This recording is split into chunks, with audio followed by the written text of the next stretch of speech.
I'm here today with Terry Wall. Terry has written a book about the importance of minerals in our diet. Can you tell us more about that, Terry? Sure. Thanks, Jenny. I have written a book because I'd had a sort of a passion about the role that minerals play in well-being for over 20 odd years, and it was a long story, and I decided that the only way to really cement that information and put it out there was to write the book. My interest really began when I was a child. I was raised on a sand country farm where trace minerals were a vital part of animal well-being, and my father got very skilled at it. So when I finished university some 20 odd years later, I trained as a farm consultant and worked in an area of South Australia called the 90 Mile Desert. And this area was also the deep sand, and trace elements again started to make a huge difference in the well-being of the animals and plants in that area. And my next job was in East Africa, in Kenya, and I was there for a couple of years working for the United Nations, and I noticed while there that the difference between the tribes or the peoples living along the coastal areas that were eating a high mineral diet from the sea and from tree fruit, that their stature, their teeth, their smiles were infinitely improved compared to the inland tribes that were eating largely maize. And the same goes for the Maasai, of course, and the Rendili, the other tribes that were eating a largely animal diet. But the animal diet's also a high mineral diet. After leaving Kenya, I came back to New Zealand, and I was working as a farm management consultant there, and there was a real problem along the foothills where animals wouldn't grow out properly, young animals wouldn't, and so I started a series of multi-mineral trials, and within a very short space of time we got a visual response, and the two mobs were separately processed so that we could accurately measure their difference. One of the two groups had multi-minerals and salt, and the other one didn't. Now, there were other examples as well. So when I had looked in the mirror and saw my mob, this has really piqued my interest. I needed to find out about this. I mean, if it was so good for animals, why wouldn't it be of some good to humans? Tell us some more about the actual minerals. Well, minerals are a mixture of trace elements and macro minerals. They believe that there is over 80. I don't think they're discovering any more at the moment, but one of the features of minerals is they're synergistic, or they are interrelated. So the current practice of giving people tonics of a single mineral or is only cutting the very edges of the ability of these minerals to provide huge benefit. My work in Canterbury in New Zealand over 20 odd years as a farm advisor led me to several experiences in which I realised that there were two things that not everybody was aware of, and one was that the actual recommended daily allowance for minerals was potentially very low in relation to what it should be. One particular accident where some selenium pills were accidentally spread on a paddock ended up in the blood tests of the lambs. The farmer had them tested because he was so concerned, 15 times above what they should have been, and yet the lambs were fine. And so that kind of fed into my brain, and I decided from there on that I needed to look into this in a much more practical way for humans. Then I read a book about how a scientist in the United States had compared in the 50 states the mineral content of each state by soil analysis, and then he matched it against the disease incidence of cancer, heart disease, and some others, but they were the main ones. They were outstanding enough, as you will see from these graphs. And that sort of information became really prominent in my thinking. the other graph that you'll see there is about heart disease in different countries. So some scientists have actually matched the mineral intake of people, and they were actually focusing on selenium, but where you find high levels of selenium, you'll invariably find high levels of minerals. They were matching the levels of mineral intake against the incidence of disease and heart disease specifically. Well, the results are linear. You know, I mean, you don't have to be a rocket scientist to figure out that there's got to be a fundamental heap of truth in what happens. The more the selenium you're taking or minerals you're taking, the less disease. What actual evidence did you find that humans might benefit? Well, apart from that experience in Africa where I had seen the difference in tribes living in a high mineral diet, there is the country I discovered off the internet in West Africa that lives in an area geographically that used to be an old seabed, and millions of years ago the sea water dried up and left all the minerals there. So their diet, they actually export this soil as a fertilizer, and their diet is infinitely higher in minerals. And I thought, well, here's a good example. If what I had suspected was true, then these people should be a lot healthier. Anyway, I was talking to a client of mine whose son was returning to New Zealand, and he had been travelling down through West Africa, and we were just having a conversation, and this client said to me, he came across this country where the people, they were just totally different. They were taller, they were healthier, they were happier, and he was so impressed with them. And I sort of looked at him and I said, Senegal? And he said, how did you know that? And I said, oh, I'd been doing some research on minerals and why these people may have an advantage. Anyway, again, using the internet, I looked up the World Health Organization AIDS statistics, and that's the one that really stood out. In postnatal clinics in Senegal, the incidence of AIDS, and it's very close to where AIDS switched over reportedly from animals to humans, the incidence of AIDS is 1/10 of the neighbouring country. Now, we all know that AIDS is an immune system, that's why it's called autoimmune deficiency, and I felt this was pretty conclusively added information. So then you can look at the Mediterranean diet, and I feel the Mediterranean diet's attributes are largely because of high mineral nature. It's like those African tribes, you know, they're getting a lot of benefit from fish, from deep-rooted plants like olives and grapes, and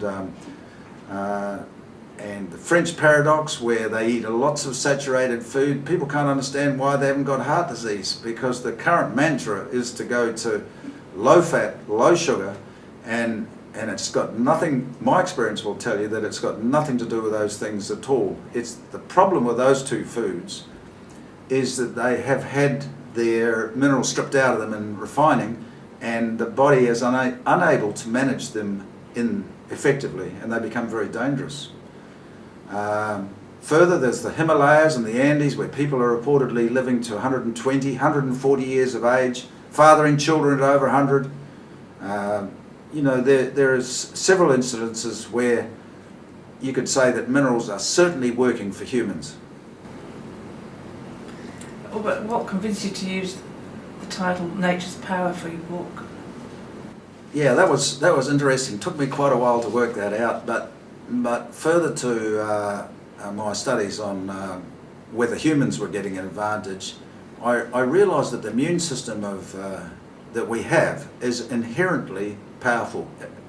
For example, you get exposed to a disease by vaccine or by natural exposure, one moment of education, regardless of the condition of health almost, once exposed, you got a lifetime immunity. Now, if that's not one smart system that is currently being farmed a wee bit by the vaccination industry, in my opinion, but we certainly have an immune system that has great power, and that's why I called it Nature's Power.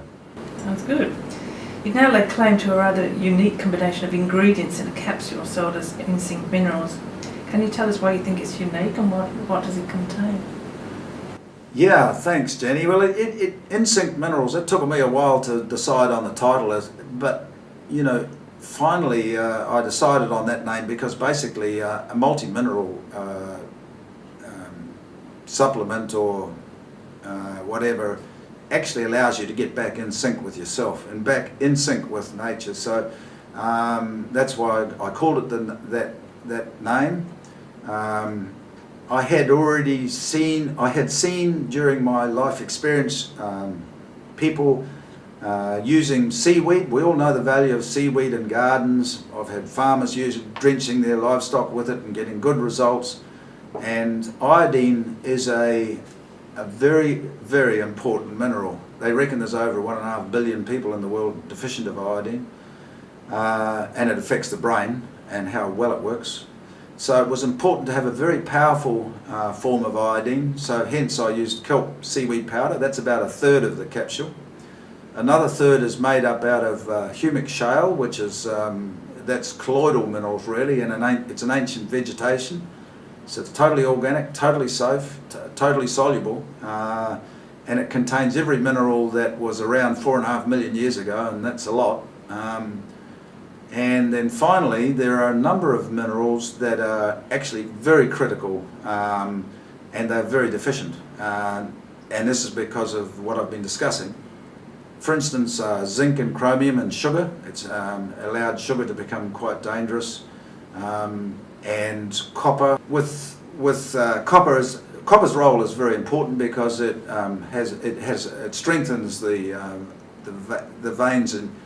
veins. And if you have weak veins, then you have hemorrhoids. You've got heart disease, and you've got strokes. And so there are other ones like selenium. We all know the effect on mind, on calmness, on so I added more of those 12 of those extra minerals in order to make sure they weren't deficient and to make it, pardon the French, kick ass enough so that people noticed that they got a difference. I mean, it would be useless making a supplement if they couldn't detect and feel the difference. So I had to empower it, and I did it with those 12 extra minerals.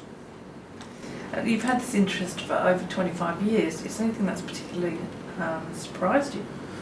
Well, actually, plenty. One of the things that really surprised me is how beneficial, and it really is an interest of mine, it is towards mental well-being, depression.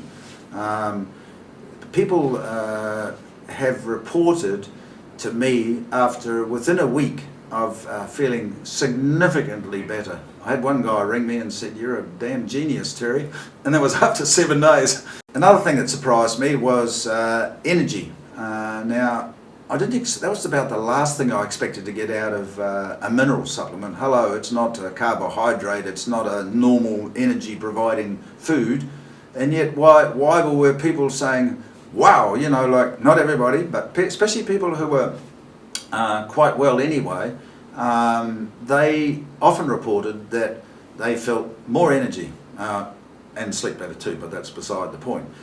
And recently a book written by Charles Walters has come out and explained how we renew cells all the time in our body. Every day 20 million cells die and are replaced. They have to be rebuilt, exactly. And every cell has all the genes in it to rebuild a complete body. So now it was when I understood that a gene was made up out of trace elements as well as all the other bits and pieces, but trace elements have a vital role, and the body is so smart that if it's deficient of one or more or so trace elements, it will struggle looking around to find a next best alternative, and that apparently uses a lot of energy. So that if you provide all these vital little bits, it releases that energy that you're otherwise using to just live and exist and improve. Fertility, it's worth mentioning because what a lot of people don't realise is that the body has a natural mechanism if it detects that it's short of any particular building block ingredient or whatever, pregnancy or fertility or reproduction is very, very difficult. It kind of shuts it down. So, you know, we have a growing industry today of people struggling to become pregnant or getting pregnant and struggling to carry to full term. And, you know, I've tried this on a couple of cases, and the results were, as you would expect, instantaneous, beautiful baby. The genetic integrity, this is the thing that I didn't expect at the beginning, but we always used to think that genes, once made at conception, were never changed. They were built in and cemented in. But in actual fact, that's not true. And I don't just mean pollution mutation. I mean, if you don't eat well, you will gradually degrade the value of your genes because they're not yes, your genes, because they're not being replicated in the cells accurately, as mentioned. So it'd be crazy to live a life without ensuring, or create a life without ensuring that you've got all the basic ingredients to create normality. Now I've got 3 grandsons and they all experienced these minerals. They were on minerals during, their mother was, during pregnancy.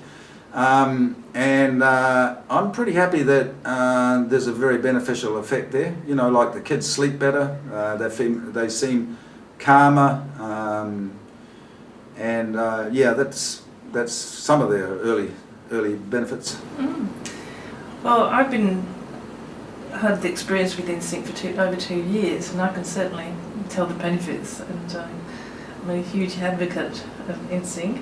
But what about you personally? What have your findings done for you? Well, one of the I used to be I have chronic sinusitis, and that's gone now. But that might have been something to do with the chlorine in water, because it's another thing that I strongly recommend that people use a carbon filter and avoid chlorine. I think it was because chlorine is a sulfur derivative and I have an allergy to sulfur. But anyway, so my sinusitis is gone. But what happened about 30 years ago is that I was working on a block of land, and I was driving posts in the ground, and in my haste I left my hand on the top of the post, and the muncher came down and crushed my hand here. Nearly lost those 3 fingers, and all these bones were in chips. They're actually in chips, they were munched. And for about 20 years, I couldn't close my grip any more than about that much, because of the damage to the bones. And you know, they heal pretty well. Even now, I can't straighten one hand now. But about 7 months after starting to take Instinct, I was lying in bed one night and suddenly realised, holy mackerel, I can close and flex my fingers just like normal, you know, like, I mean, with the exception of that. So now that hand should be quite arthritic. That's the normal circumstance. You know, you usually get arthritis. Mama's got it.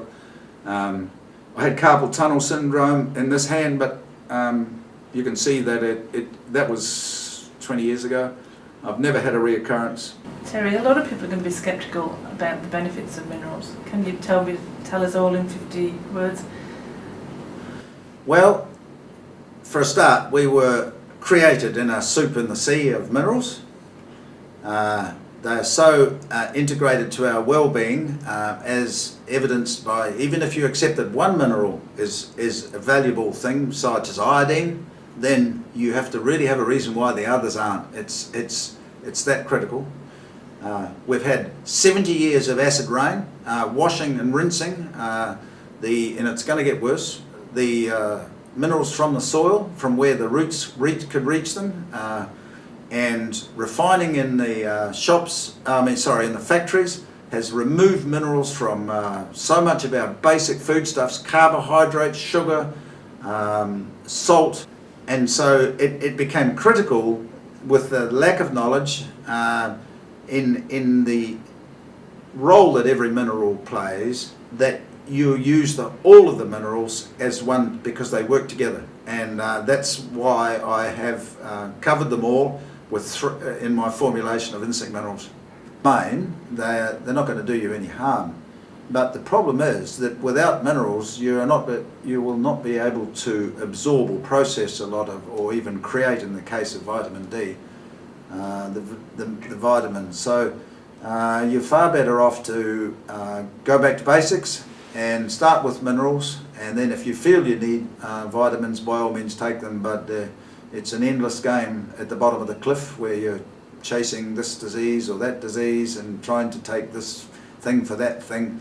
The whole concept of insect minerals is at the top of the cliff. It's designed to stop people getting sick in the first instance. It's designed to help them absorb their food. It's designed to make sunshine work for them. You know, you can do yourself a lot of favours by filtering your water and minimising your exposure to toxic chemicals, but the mineral idea is basically comes first because it's foundational to our lives and it's foundational to our well-beings.